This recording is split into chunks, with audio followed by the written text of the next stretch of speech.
Hello students, now we will do our next topic, that is RNA word and replication. How DNA double itself or how DNA replicate itself.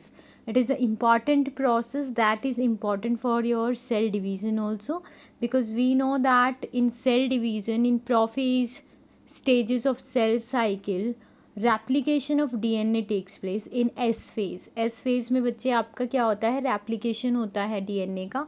तो we will do that only now. How does this replication takes place? What are the steps that are involved in replication? About discussion, we have discussed that what is genetic material and which is the first genetic material. RNA was the first genetic material, but there is now enough evidence that suggests that essential life processes evolve around RNA, because we know that कि जो RNA है वो आपका as a catalyst भी work करता है and as genetic material in viruses also. So RNA used to act as genetic material as well as catalyst in important biochemical reactions. जो बहुत बारी आपके प्रोटीन एंजाइम से नहीं होते, वहाँ पे आपके RNAs करते हैं, RNA एंजाइम्स करते हैं. Then RNA being catalyst was reactive and hence unstable. But हम क्या देखते हैं कि RNA कैटलिस्ट की तरह काम करता है जैसे एंजाइम्स काम करते हैं, तो इसलिए ये अनस्टेबल होता है. That's why DNA is considered as genetic material.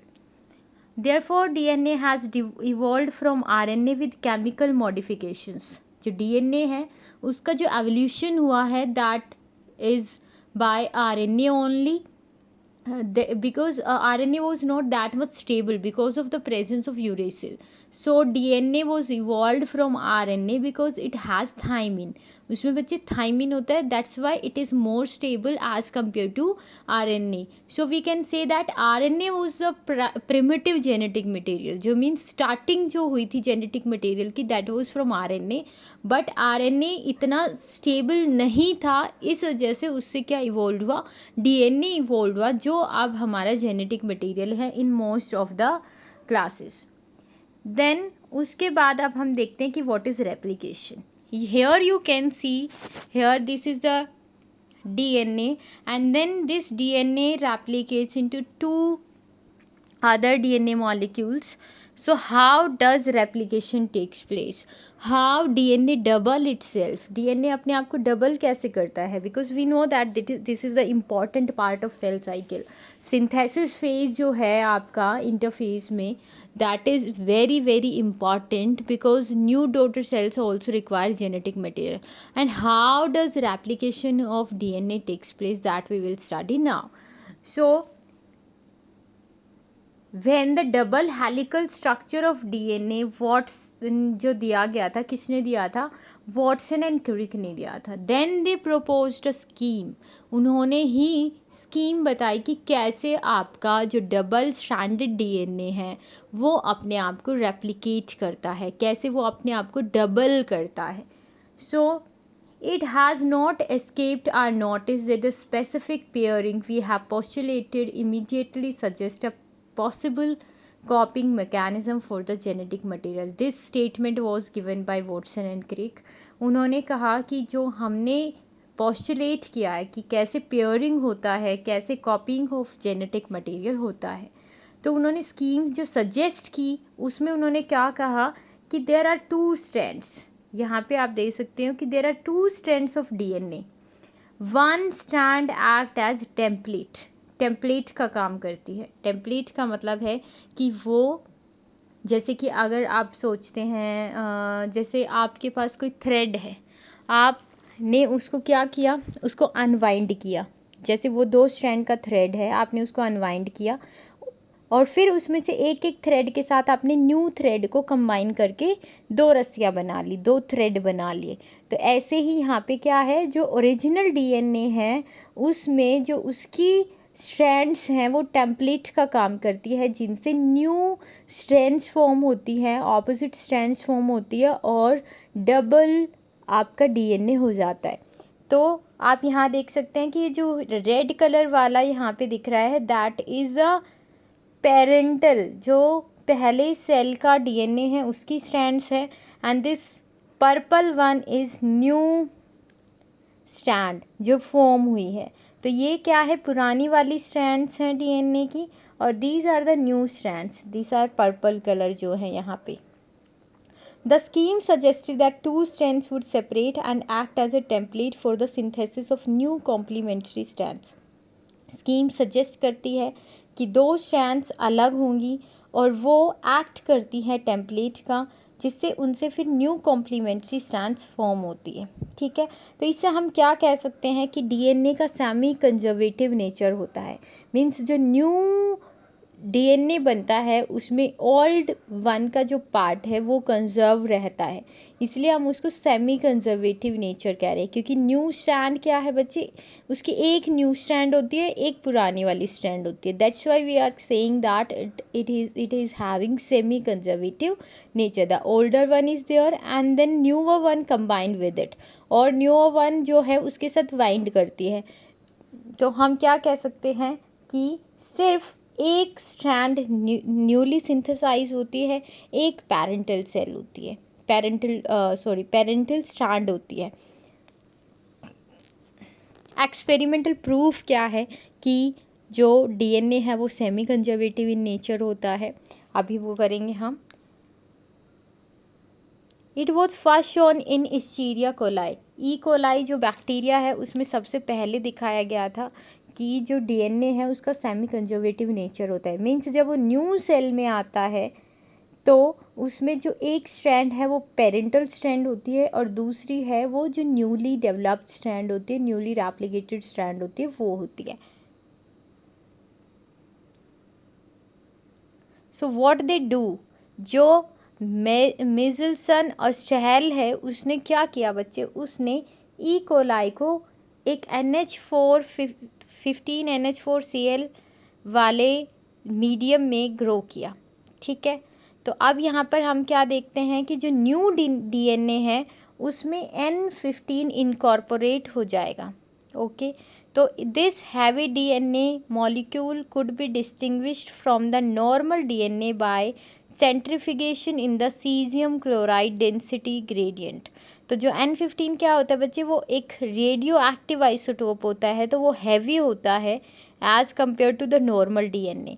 तो हमारे पास जब हम ई कोलाई बैक्टीरिया को NH4Cl जो 15N वाला है उसमें ग्रो कर रहे हैं, तो उसमें क्या होगा कि 15N इनकॉर्पोरेट हो जाएगा, तो वो जो नॉर्मल डीएनए है उससे हैवी होगा। ओके, देन उसके बाद हम क्या करेंगे कि हम ट्रांसफ़र करेंगे इन सेल्स को, जो ई कोलाई की ये सेल्स थी जो हमने यहाँ हैवी 15N के साथ ग्रो की थी, उसको अब हम नॉर्मल जो N14 है उसमें ग्रो करेंगे। ठीक है, फिर हम उनसे जो डीएनए का डबल हेलिक्स स्ट्रैंड आएगा उसको आइसोलेट करेंगे, उसको एक्सट्रैक्ट करेंगे, फिर हम उसको सीजियम क्लोराइड में ग्रेडियंट में उसकी डेंसिटी को मेज़र करेंगे। तो आप क्या देखेंगे यहाँ पर कि आफ्टर आपने क्या किया, एक जनरेशन डीएनए को कल्चर किया, उसको एक जनरेशन के बाद 15N से 14N मीडियम में फिर ट्रांसफ़र कर दिया आफ्टर 20 मिनट्स। देन आप उसके बाद हाइब्रिड आता है और उसकी इंटरमीडिएट डेंसिटी आती है। ठीक है, फिर आपने डीएनए को एक्सट्रैक्ट किया और आफ्टर 40 मिनट्स उसको फिर ट्रांसफ़र कर दिया। तो आप क्या देखेंगे कि equal amounts of hybrid DNA of light DNA. तो इससे क्या पता चलता है कि जो डीएनए है उसका सेमी कंजर्वेटिव नेचर होता है। हम एक बार इसको डायग्राम से एक्सप्लेन करते हैं। यहाँ पे देखिए आप, यहाँ पे आपको क्या दिख रहा है बच्चे कि यहाँ पे एक N15 डीएनए है, फिर उसके बाद हमने उसको क्या किया, हमने उसको जो हैवी डीएनए वाला हमने ये पहले क्या किया था, N15 वाले मीडियम में हमने ई कोलाई को ग्रो किया था, फिर उस ई कोलाई को हमने किस में ट्रांसफ़र कर दिया बच्चे, जो नॉर्मल N14 वाला जो NH4Cl है उसमें ट्रांसफ़र कर दिया। तो हमारे पास जब वो मल्टीप्लाई करते हैं आफ्टर 20 मिनट्स आपके ई कोलाई क्या होते हैं, डबल्ड हो जाते हैं अमाउंट में। तो हम क्या देखेंगे कि जो उसके नए डीएनए आते हैं वो इंटरमीडिएट डेंसिटी ग्रेडियंट शो करते हैं, वो इंटरमीडिएट शो करते हैं, ना ही हैवी करते हैं ना ही ये नॉर्मल वाला लाइट वाला करते हैं, तो वो इंटरमीडिएट शो कर रहे हैं। तो इससे क्या पता चल रहा है कि उसमें एक स्ट्रैंड में N15 है और एक स्ट्रैंड में N14 है। That's why they are showing a normal जो उनमें इंटरमीडिएट डेंसिटी दिखा रहे हैं। फिर हम उसको फिर 40 मिनट्स बाद हम दोबारा 20 मिनट के लिए उसको ट्रांसफ़र करते हैं और फिर देखते हैं तो हमारे पास क्या आता है कि यहाँ पर आपका जनरेशन 2 में कुछ आपके लाइट वेट वाले आते हैं डीएनए मॉलिक्यूल्स और कुछ आपके क्या आते हैं हैवी वेट वाले, हैवी भी नहीं कह सकते हम, इंटरमीडिएट वाले आते हैं। तो इसका मतलब क्या है कि जो ये यहाँ पे एक N14 वाली स्ट्रैंड जो थी, इसने जो दूसरी स्ट्रैंड बनाई वो भी N14 वाली है, तो वो क्या है आपका लाइट वेट दिखा रही है। अब यहाँ पे जो रेड कलर की स्ट्रैंड है, इसने जब न्यू स्ट्रैंड बनाई तो वो उसने कैसी बनाई, जो ग्रीन वाली है वो बनाई, क्योंकि अब ये किस मीडियम में है, N14 वाले मीडियम में है, तो अब ये N15 वाला तो बना नहीं सकती है, लेकिन इसमें क्या है कंजर्व है, पहले से N15 है, इसलिए ये इंटरमीडिएट डेंसिटी शो करती है।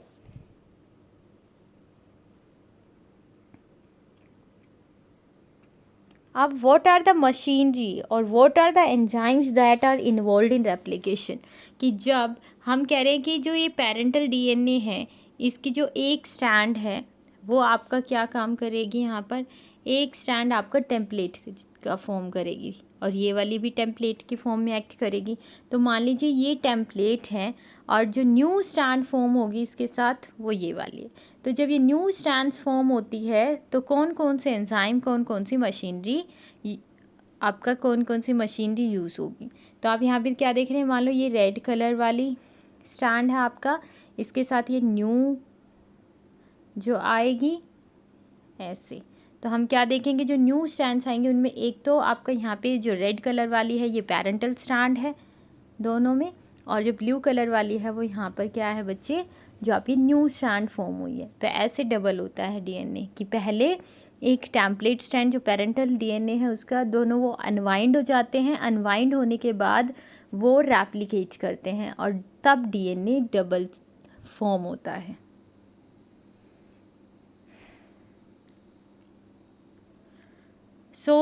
सबसे इम्पॉर्टेंट क्या है, कोई भी अगर बायोकेमिकल पाथवे होता है तो उसमें आपके कैटलिस्ट की ज़रूरत होती है और वो कैटलिस्ट होते हैं एंजाइम्स। तो जो रेप्लिकेशन है, डीएनए का डबल होना है, रेप्लिकेट होना है, उसकी कॉपी जो बननी है, उसमें सबसे इम्पॉर्टेंट एंजाइम है DNA dependent DNA polymerase enzyme. अब इसको हम डीएनए डिपेंडेंट क्यों बोल रहे हैं, क्योंकि जो ये एंजाइम है वो डीएनए को एज अ टेम्पलेट यूज़ करता है सिंथेसाइज करने के लिए। Okay, that's why we are saying it as DNA dependent DNA polymerase. Polymerase क्यों बोल रहे हैं बच्चे यहाँ पे, क्योंकि पॉलीमराइजेशन करेगा। पॉलीमराइजेशन कैसे करेगा कि ये जो हमारे पास टेम्पलेट स्ट्रैंड है उस टेम्पलेट स्ट्रैंड के साथ क्या करेगा, आपका न्यू बेस पेयर्स को जोड़ता जाएगा, जिससे क्या होगा, double stranded DNA molecule form होगा। इस वजह से ये पॉलीमराइजेशन रिएक्शन करेगा। पॉलीमराइजेशन का मतलब क्या होता है कि when monomer units are attached to form a polymer, polymer को फॉर्म करने के लिए छोटी छोटी मोनोमर यूनिट्स क्या होंगी, यहाँ पे जो बेस पेयर्स हैं उनको ये जोड़ेगा to make the other strand of the DNA. Then these enzymes are highly efficient enzymes as they have to catalyze polymerization of a large number of nucleotides in a very short time. तो आप क्या देखते हैं कि ये बहुत ज़्यादा क्या होते हैं, एफिशिएंट होते हैं। अब ई कॉलाई में बच्चे क्या है आपका 4.6 इंटू 10⁻⁶ बेस पेयर्स होते हैं और ह्यूमंस में होते हैं 6.6 इंटू 10⁻⁹ बेस पेयर्स। तो जो कंप्लीट करने में प्रोसेस ऑफ रेप्लिकेशन जो कंप्लीट होती है वो विद इन 18 मिनट्स कंप्लीट हो जाती है। ठीक है, तो इसका मतलब क्या है कि वो 2000 बेस पेयर्स पर सेकंड जोड़ते हैं। जो पॉलीमराइजेशन है वो क्या है, 2000 बेस पेयर्स का पर सेकेंड होता है. Okay, so not only do these polymerase have to be fast but they also have to catalyze the reaction with high degree of accuracy. लेकिन अगर आप सोचिए कि within seconds 2000 बेस पेयर्स को वो अटैच कर रहा है, तो उसमें चांसेस क्या हैं कि उसमें गलतियां भी हो सकती हैं. लेकिन these are very efficient in nature that कि वो मिस्टेक्स नहीं करते हैं. अगर हो भी जाती है तो इसमें एक प्रोसीजर होता है जिसमें से दोबारा से क्या होता है, डीएनए प्रूफिंग होती है कि इज़ इट राइट और नॉट. फिर उसके बाद वो रेप्लिकेशन कंप्लीट होता है. So we can say that कि DNA polymerase are highly efficient enzymes, क्योंकि वो within 1 second 2000 base pairs को जोड़ सकते हैं. मीन्स पॉलीमराइजेशन कितने का होता है, 2000 बेस पेयर्स का. Not only these polymerase have to be fast, they must be accurate. तो जो एक्यूरेसी है वो भी आपकी यहाँ पे 100% होनी चाहिए. अगर रेप्लिकेशन होते वक्त कोई चेंज आ जाता है बेस पेयरिंग में, तो it will result in mutation. Mutation मतलब क्या होता है, चेंज इन डीएनए. तो म्यूटेशन हो सकता है अगर थोड़ा बहुत इसमें कोई भी, अगर सोचिए 1 बेस पेयर भी अगर गलत ऐड हो जाता है तो that results into the mutation और the change in the DNA. अगर आप सोचिए अगर चेंज हो जाएगा डीएनए में तो व्हाट विल हैपन, जो आरएनए फॉर्म होगा वो अलग प्रोटीन के लिए कोड करेगा और फिर प्रोटीन क्या होगा, अलग हो जाएगा. और उससे क्या आ जाएगा, म्यूटेशन आ जाएगी. और म्यूटेशन की वजह से क्या होगा, हमें कोई डेफिशिएंसी हो सकती है या हमारे लिए वो लीथल हो सकता है जो डीएनए में चेंज आया है. Because every time change in DNA is not good, sometimes it is very lethal कि वो एनिमल को सर्वाइव कराने में भी उसको मीन्स क्या होता है, उसके लिए बेनिफिशियल नहीं होता है. So energetically replication is a very expensive process. Means अगर इसमें क्या होता है, जो एनर्जी रिक्वायरमेंट है वो ज़्यादा होती है, इसलिए इसको हम कह रहे हैं एक्सपेंसिव. यहाँ पे ये नहीं है कि ये पैसे लेती है. मीन्स यहाँ पर एनर्जेटिकली एक्सपेंसिव का मतलब ये है कि इस प्रोसेस में एनर्जी रिक्वायरमेंट्स ज़्यादा होते हैं.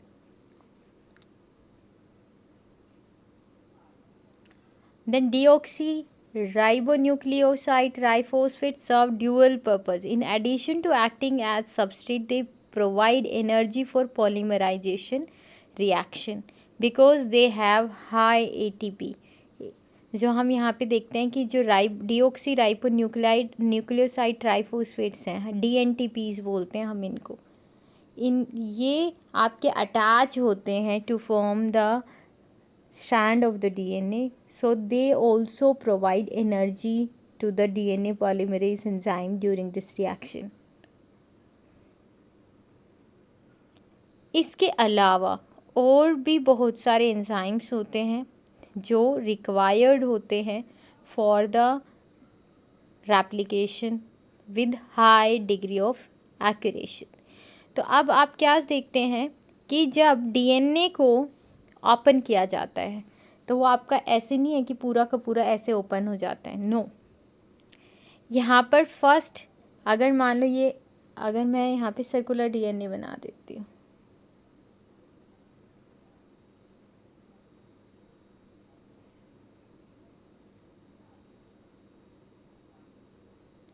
ठीक है, तो जो यहाँ पर मान लो इस प्लेस पे एक स्मॉल ओपनिंग होगी. ऐसा नहीं है कि पूरा डीएनए एक साथ ओपन हो जाएगा. उस जगह को जहाँ से रेप्लिकेशन स्टार्ट होगा, जहाँ पर ओपनिंग होती है, उसे हम बोलते हैं रेप्लिकेशन फोक. जहाँ से रेप्लिकेशन स्टार्ट होगा, पूरा का पूरा डीएनए ओपन नहीं होता है आपका यहाँ पे. ओके, देन उसके बाद हम क्या देखते हैं कि जो पॉलीमराइजेशन है वो जो डीएनए है वो 5 प्राइम टू 3 प्राइम डायरेक्शन में ही कर सकता है. तो हम क्या देखते हैं कि इससे क्या आता है, क्योंकि हमें पता है कि 2 स्ट्रैंड्स है, एक स्ट्रैंड की पोलैरिटी तो बच्चे 5 प्राइम टू 3 प्राइम है, दूसरे की 3 प्राइम टू 5 प्राइम है. तो जो डीएनए पॉलीमरेज है वो कैसे कर सकता है रेप्लिकेशन, वो 5 प्राइम टू 3 प्राइम कर सकता है। ये मान लो 5 प्राइम है, ये 3 प्राइम है, और ये है आपका 3 प्राइम और 5 प्राइम। अब जो 5 प्राइम 3 प्राइम है उसमें तो वो ईजिली ऐसे जोड़ता जाएगा आपका, और यहाँ पे डीएनए लाइगेज एंजाइम जो है उसको बाइंड कर देगा, और ये हमारे पास डीएनए न्यू डीएनए फॉर्म हो जाएगा। लेकिन जिसकी पोलैरिटी 3 प्राइम टू 5 प्राइम है उसमें जो स्ट्रैंड होगी वो डिसकंटिन्यूअस होगी, क्योंकि जो एंजाइम है वो कैसे काम करता है, वो 5 prime to 3 prime, 5 prime to 3 prime, 5 prime to 3 prime, then 5 prime to 3 prime. तो यहाँ पे जो दूसरा स्ट्रैंड फॉर्म होता है वो कॉन्टिन्यूअस नहीं होता है, डिसकंटिन्यूअस होता है। ओके, अब यहाँ पर जो ये आपके पास फ्रेगमेंट्स आए हैं डिसकंटिन्यूअस सिंथेसिस की वजह से, तो इनको डीएनए लाइगेज एंजाइम क्या कर देता है, यहाँ पे जोड़ देता है। As the name suggest, ligation का मतलब होता है जोड़ना। तो अब हम क्या देख रहे हैं कि DNA polymerase, you have to learn this, कि always act in 5 prime to 3 prime direction. That's why जो यहाँ पे दूसरा टेम्पलेट है वहाँ से आपका कैसे होगा, 5 प्राइम टू 3 प्राइम डायरेक्शन में होगा। तो आप क्या देख सकते हैं यहाँ पे कि फिर डीएनए लाइगेज जो डिसकंटिन्यूअस स्ट्रैंड बना है उसको जोड़ देगा। अब जो डीएनए पॉलीमरेज है वो अपने आप इनिशिएट नहीं कर सकता है प्रोसेस ऑफ रेप्लिकेशन को, कि रैंडमली नहीं हो सकती है कि जब मन किया डीएनए पॉलीमरेज ने स्टार्ट कर दिया रेप्लिकेशन को। जैसे कि डीएनए रेप्लिकेशन जहाँ से ओरिजिनेट होती है वो स्पेसिफिक रीजन्स होते हैं डीएनए में, जिन्हें हम बोलते हैं ओरिजिन ऑफ रेप्लिकेशन, और आई बोल सकते हो आप उसको, और I means origin of replication. It is a basic requirement. अगर ये नहीं होगा, ओरिजिन ऑफ रेप्लिकेशन नहीं होगा, तो बच्चे वहाँ पर डीएनए रेप्लिकेशन नहीं होगा। सो अगर आपको रिकॉम्बिनेंट डीएनए बनाने होते हैं, मीन्स हम जब न्यू डीएनए बनाते हैं, हम जैसे कि आप सोचिए कि आपको रेडिश का डीएनए आपको कैरेट के साथ मिक्स करना है, तो आप क्या करेंगे, हमें ओरिजिन ऑफ रेप्लिकेशन चाहिए डीएनए में, जहाँ से रेप्लिकेशन स्टार्ट हो सकता है। ठीक है, then in eukaryotes the replication of DNA takes place S phase of the cell cycle, हमने ऑलरेडी डिस्कस किया हुआ है। तो आप यहाँ पर देख सकते हैं कि ये मान लो डीएनए है। अब आप डीएनए में देख रहे हैं कि यहाँ पर क्या हुआ है कि यहाँ से मान लो ओरिजिन ऑफ रेप्लिकेशन है, यहाँ से स्टार्ट हो गया डीएनए का अनवाइंडिंग होना। तो हम क्या देख रहे हैं कि 5 प्राइम टू 3 प्राइम डायरेक्शन में तो वो कॉन्टिन्यूसली हो रहा है, लेकिन जो हमारा यहाँ पे ऑपोजिट है, जो 3 प्राइम टू 5 प्राइम स्ट्रैंड है, उसमें क्या है, 5 प्राइम टू 3 प्राइम बना, फिर 5 प्राइम टू 3 प्राइम, फिर 5 प्राइम टू 3 प्राइम, फिर उसके बाद डीएनए लाइगेज जो ये डिसकंटिन्यूअस स्ट्रैंड है इसको क्या कर देगा, लाइगेट कर देगा। Okay, so this is the process of replication. We will continue with our chapter tomorrow.